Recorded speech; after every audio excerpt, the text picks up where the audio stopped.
Qui ira en demi-finale de cette CAN 2025? Dans cette vidéo, je te donne rapidement mon pronostic par rapport à ces quarts de finale qui sont juste palpitantes. Vraiment, comme je l'ai dit dans ma précédente vidéo, sur le papier, on a un casting, on a des chocs, on a des matchs juste incroyables. Toutes les grosses nations ont répondu présentes, toutes les grosses nations sont qualifiées dans ces quarts de finale. Malheureusement, il y a certaines grosses nations qui sont tombées parce qu'on avait également des chocs dans ces huitièmes de finale. Je pense ici à la RDC, je pense ici aux Aigles de Carthage, la Tunisie ou au Burkina Faso qui sont tombés en huitièmes de finale. Mais malgré cela, on a un casting de matchs de ces quarts de finale, les rencontres qui sont vraiment palpitantes parce que les grosses nations sont là présentes. Et malheureusement, il y a certaines qui vont s'arrêter là et d'autres qui vont poursuivre la compétition. Mais on va en parler dans cette vidéo par rapport à mon pronostic. J'aimerais également avoir le tien, mais tout se passe dans la rubrique commentaires pour qu'on essaie d'en discuter autour du football africain qu'on aime et qu'on adore. Je tiens toujours à le rappeler et c'est le plus important. Sur ma chaîne, je pousse et je mets en avant le football africain autour des différentes compétitions africaines de football. Donc si toi, tu es un passionné du football africain et que la thématique te parle, je t'invite à faire ces trois choses, à t'abonner, partager massivement les vidéos et activer la cloche de notification pour ne manquer aucune de mes sorties. Sans plus tarder, commençons d'abord par analyser la première rencontre qui va se dérouler ce vendredi 8 janvier à partir de 17h heure Afrique centrale. On va d'abord analyser le derby de l'Afrique de l'Ouest entre cette équipe des Aigles du Mali et cette équipe des Lions de la Teranga du Sénégal. C'est un match alléchant, bien évidemment.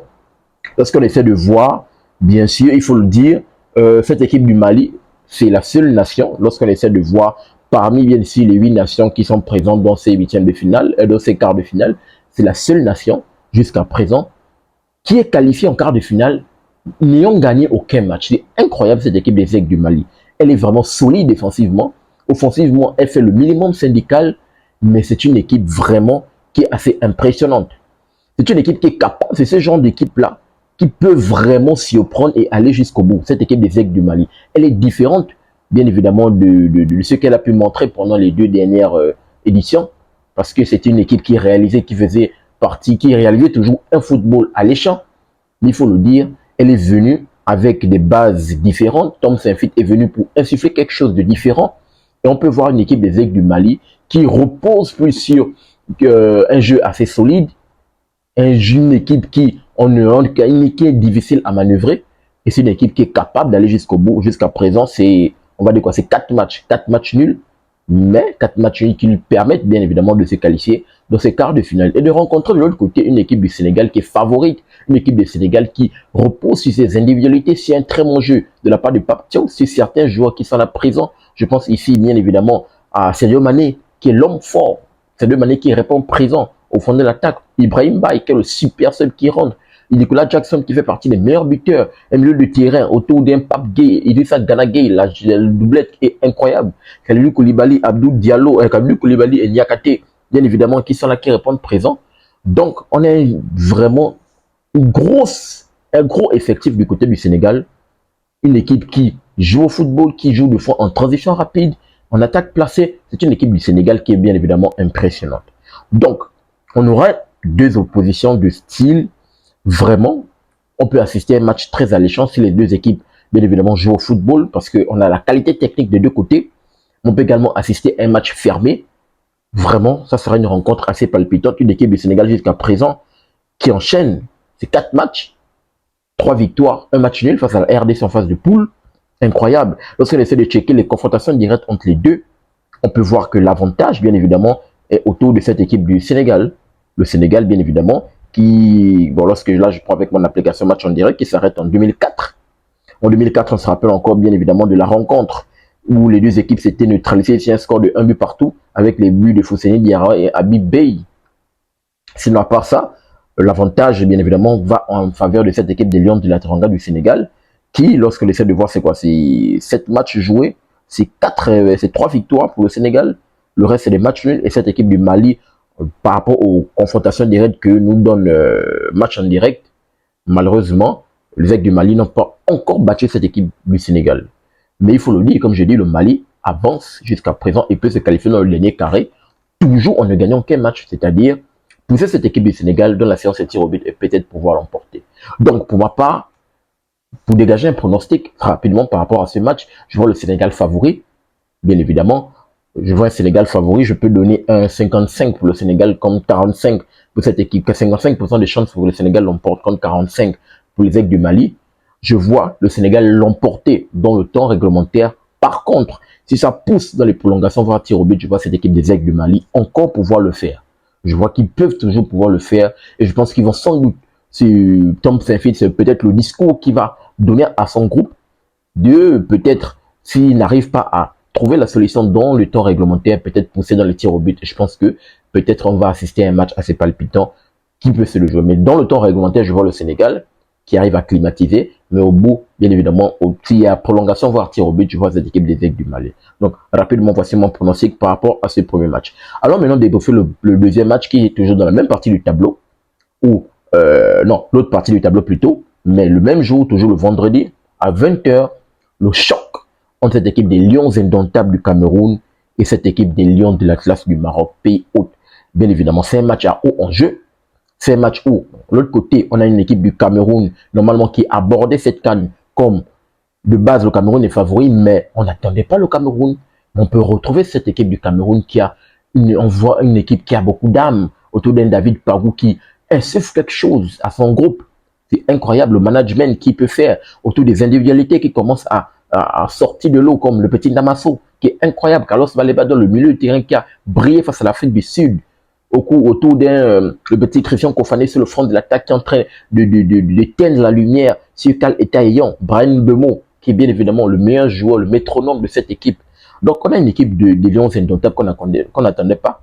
Mais une équipe des Lions indomptables, surtout dans la victoire face à l'Afrique du Sud, je l'ai dit dans mon débrief, c'est une victoire qui est digne sans doute d'un champion. Ils mettent les barres sur les points sur les i, les barres sur les t pour montrer que le Cameroun est favori. Le Cameroun a à cœur bien évidemment d'aller jusqu'au bout. L'autre côté, on a une équipe des Lions de la classe jusqu'à présent qui bien évidemment qui était flamboyant. Ils ont surclassé leur phase de groupe, leur groupe. Ils rencontrent cette équipe de la Tanzanie où bien évidemment le match, oui, ils se sont imposés juste un petit but à 0. Mais le match a souffert d'une polémique autour, bien évidemment, de l'arbitrage qui est favorisé. D'ailleurs, bien sûr, ce qui en sort, c'est que, d'après ce qui circule un peu partout, c'est que le Maroc, dans tous ces matchs, il faut le dire, je pense que c'est la deuxième fois que le Maroc, c'est sans doute, on va pas parler de favoritisme, mais que les arbitres, bien évidemment, ont du mal à prendre des décisions. Donc, ça va être un match compliqué face à une équipe du Cameroun. On espère que l'arbitrage, bien évidemment, ne fera plus ce genre de bêtises et de ce genre d'erreurs qui se sont répétées par rapport au pénalty non sifflé de la part de cette équipe de la Tanzanie dans les toutes dernières minutes. Et là, on a une équipe du Maroc emmenée bien évidemment par sur un côté droit en lumière autour d'un Hakimi et de l'autre côté, il s'appelle comment, le joueur du Real Madrid qui est impressionnant, bien évidemment. Il s'appelle comment? Je vais checker rapidement son nom. Brahim Diaz, qui est impressionnant. Et de l'autre côté, on a Abdé, qui apporte beaucoup également sur son côté, qui montre de belles choses. Or, de l'autre côté, on a un Massina, malheureusement, jusqu'à présent, qui fait trop d'erreurs. Je pense que le Cameroun peut peut-être s'appuyer sur ça. Sur un Massina qui fait trop d'erreurs, qui cause beaucoup d'erreurs à cette défense du côté du Maroc, le Lion de l'Atlas. Mais Aguerd, qui est quand même assez présent. De l'autre côté, un Mazaroui qui montre de belles choses. Et malheureusement, la blessure il s'appelle comment, le milieu de terrain, Unai, malheureusement qui est forfait jusqu'à la fin de la compétition. C'est compliqué dans le milieu de terrain. Lui, on savait que c'était quand même le maître à jouer dans le milieu de terrain de cette équipe des Lions de l'Atlas. Je pense qu'il va beaucoup manquer. Sachant que de l'autre côté, le milieu de terrain de cette équipe des Lions indomptables est quand même assez solide. Comme je l'ai rappelé, Namasso, Avom et le Carlos Baleba, c'est du lourd avec des pistons qui vont également très vite. Donc ça va être une grosse bataille entre ces deux équipes-là.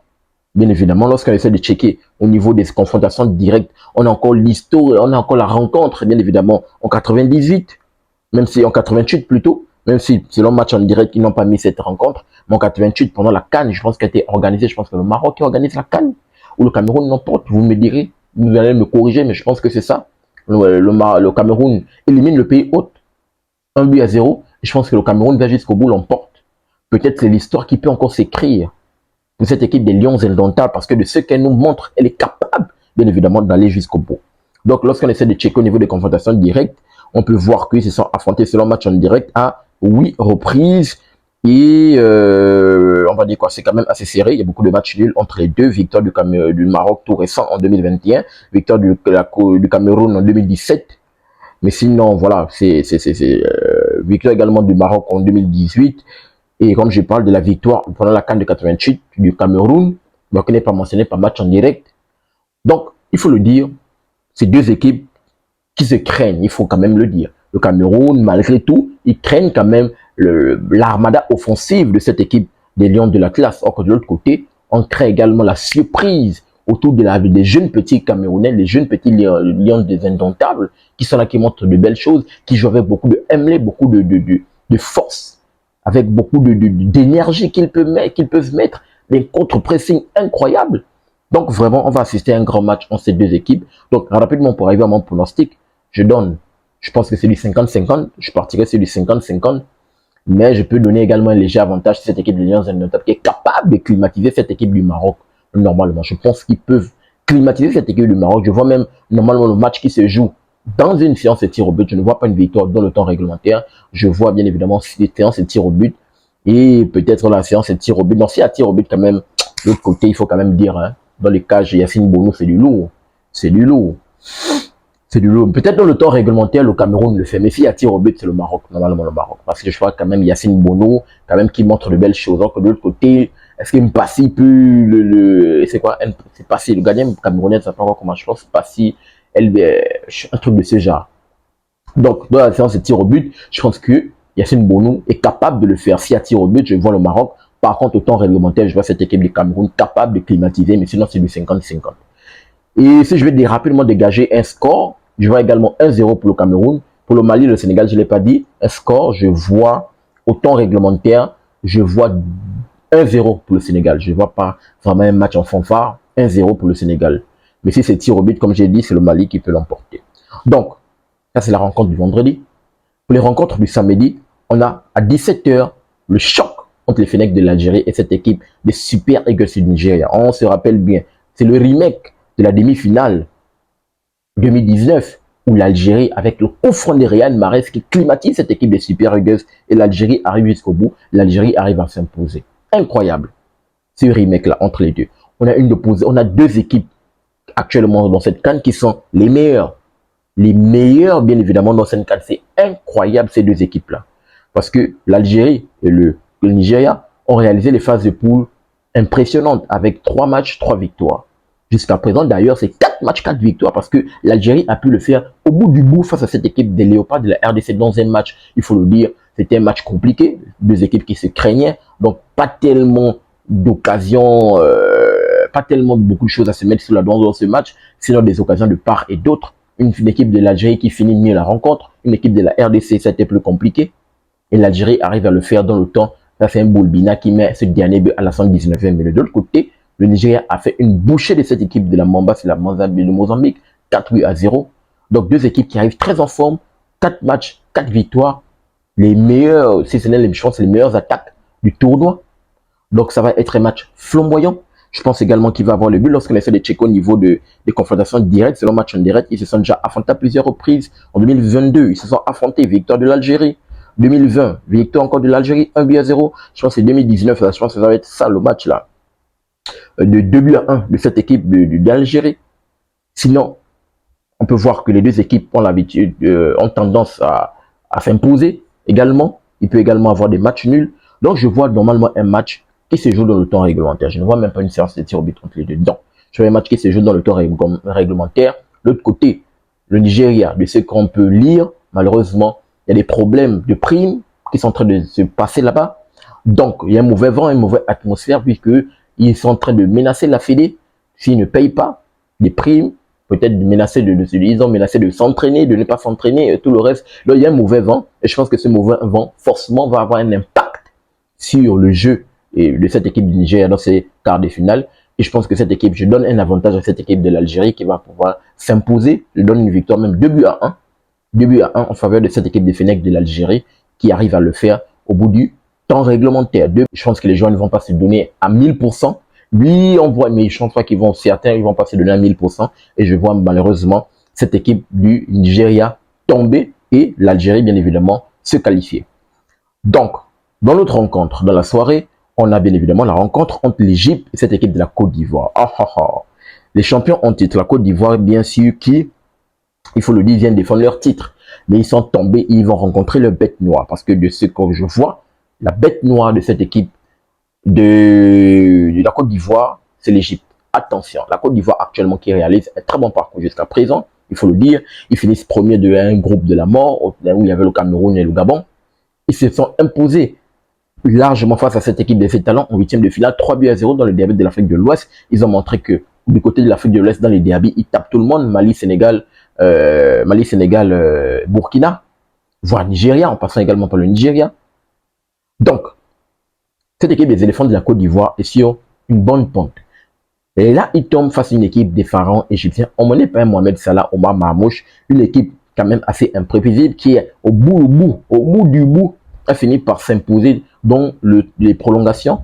3-1 face à une équipe de Guépard du Bénin qui a quand même montré un très bon visage, il faut le dire, ils vont sortir par la grande porte, mais au bout du bout, l'Égypte a fini par s'imposer 3-1. Donc on a une rencontre assez compliquée entre ces deux équipes-là. Lorsqu'on essaie de checker au niveau des confrontations, voilà, c'est un match en direct, ils sont affrontés, on va dire quoi, avantage plutôt du côté des pharaons égyptiens qui sont affrontés en 2008, se sont imposés en 2008, en 2006 deux fois. La Côte d'Ivoire s'est imposée en 2005 et en 2013, la plus récente c'est en 2022, il y a eu un match nul entre les deux. Donc, comme il y a eu un frangin dans les commentaires qui disait qu'il a dit un truc là qui était très impressionnant, où il parlait pour dire, il m'a donné un commentaire, en tout cas s'il voit la vidéo, forcément il va se reconnaître. Il disait dans les commentaires que les deux équipes ont rendez-vous avec l'histoire. Je pense que la Côte d'Ivoire, parce qu'ils doivent tomber face à leur bête noire, et l'Égypte également qui doit, je pense, pouvoir le faire. En tout cas, l'une des deux, si elle s'impose, est capable peut-être d'aller jusqu'au bout. Il a dit un truc du genre dans le commentaire, bon, je n'ai pas dit ça intégralement, mais je pense que c'est une rencontre assez palpitante. Je pense que dans cette rencontre, j'ai du mal, réellement, je pense que c'est l'une des rencontres que j'ai du mal à dégager réellement un pronostic. Mali-Sénégal, j'ai été clair. Cameroun-Maroc, j'ai été clair. Algérie-Niger, j'ai été clair. Mais là, je pense également que c'est du 50-50. Je pense que c'est du 50-50 parce que l'Égypte, c'est une équipe qui joue avec beaucoup de vices. C'est une équipe vraiment qui joue avec beaucoup de vices, capable de faire sortir du match. De l'autre côté, la Côte d'Ivoire également est solide défensivement. Je vois un match compliqué entre les deux. Sincèrement, je vois une séance de tir au but. Je vois une séance de tir au but. Je vois aucune équipe marquée, 0 but partout au bout du temps réglementaire. Séance de tir au but. Par contre, dans les séances de tir au but, normalement, l'Égypte est réputée. Je dis bien normalement. Et la Côte d'Ivoire nous a montré que, bien sûr, elle est capable de le faire. Donc, je pourrais donner quand même un avantage à cette équipe de la Côte d'Ivoire qui arrive à sortir des gants de sa bête noire qui est l'Égypte et pouvoir bien sûr le faire. Donc, je donne quand même un léger avantage à cette équipe de la Côte d'Ivoire. Temps réglementaire, 0 but partout. La Côte d'Ivoire qui s'est qualifiée dans la séance de tir au but. Voici rapidement mon pronostic par rapport à ces quarts de finale. Donne-moi ton pronostic dans les commentaires. Si tu as un avis contraire et différent par rapport à tous les arguments que je viens de t'apporter, tu viens dans la rubrique commentaires, tu me donnes bien sûr tes arguments et on va essayer d'en discuter en toute synergie autour du football africain qu'on aime et qu'on adore. N'oubliez pas de vous abonner, de liker et surtout activer la cloche de notification pour ne manquer aucune de mes sorties. Peace. Très bientôt les gars.